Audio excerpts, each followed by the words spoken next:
There is one man who knew as much about waterfowl as anyone who ever lived.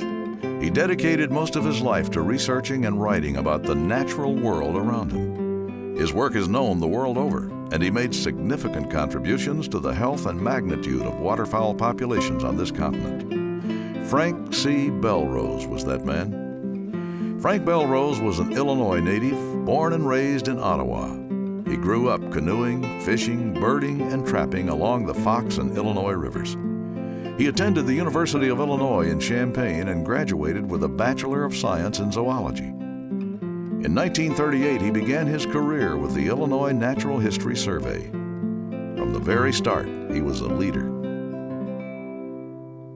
Frank's first assignment was to inventory ducks in southern Illinois, but he quickly realized that Havana in central Illinois was a much better place for waterfowl research.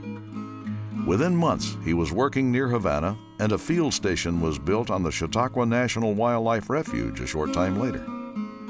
It was here that Frank Belrose would make a name for himself as a world-class waterfowl expert. At the field station, Frank developed a keen interest in the wood duck. With the help of colleague Art Hawkins, many improvements were made to wood duck boxes. The designs were more resistant to predators and provided easier access to biologists. The basic design is still in use today. Belrose did his share of duck banding as well. Among other things, this helped to determine how many ducks would return to nest the following year. Belrose was truly a pioneer in many ways. For example, Belrose knew that he could do a much better job of surveying waterfowl from the air than from land. After World War II, with civilians having easier access to small aircraft, he and his pilot flew many exciting flights to conduct aerial waterfowl surveys. Belrose worked for a decade researching and documenting the negative effects of lead poisoning, which stemmed from waterfowl feeding on spent shotgun pellets. His manuscript, published by the survey in 1959, eventually led to the use of non-toxic shot for waterfowl hunting. Frank Belrose was among the first in the world to suggest that waterfowl migrate across the night skies by relying on the stars as navigational aids. He pioneered the use of radar and tracking and analyzing flight patterns of waterfowl. Belrose revealed how waterfowl fly along migration corridors. These corridors are often only 100 miles wide and are a much more precise biological term than flyway in describing migrating patterns. This is just a partial list of research that also includes more than 110 scientific and popular articles. In addition, Belrose is the author of the definitive reference work on waterfowl entitled Ducks, Geese, and Swans of North America. Published in 1976, this book has sold more than 350,000 copies. Both that book and his 1994 book, Ecology and Management of the Wood Duck, have received the Wildlife Society's Book of the Year award. In 1985, Frank received one of the highest honors a conservationist can receive. The Wildlife Society presented him with the prestigious Aldo Leopold Award. As dedicated as Frank was to his career, he was even more dedicated to his family. He and his wife Esther were married on June 2, 1940.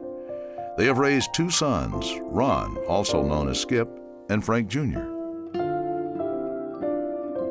In light of his tireless dedication to waterfowl research, it is fitting that the Waterfowl Research Center at the Forbes Biological Station was named the Frank C. Belrose Waterfowl Research Center in 1997. Despite the large shadow he cast over our profession, Frank Belrose was a true gentleman and always humble about his many accomplishments.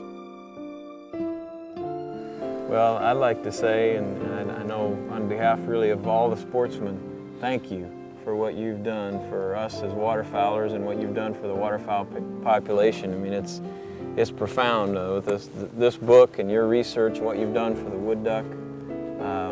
Thank you, thank you, thank you. No, I'm honored to have been in your presence this morning, It's Frank. just been a hobby. Yeah. It's like I got paid for it. Yeah.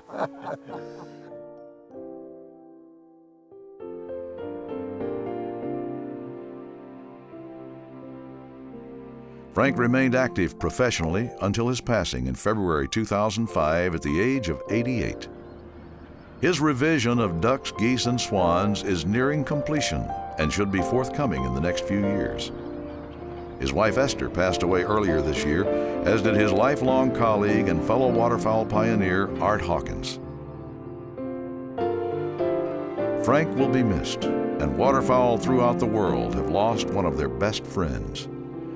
Fortunately, his legacy lives on. This 4th North American Duck Symposium is dedicated to Frank Belrose in acknowledgement and deep appreciation for his many contributions to our profession.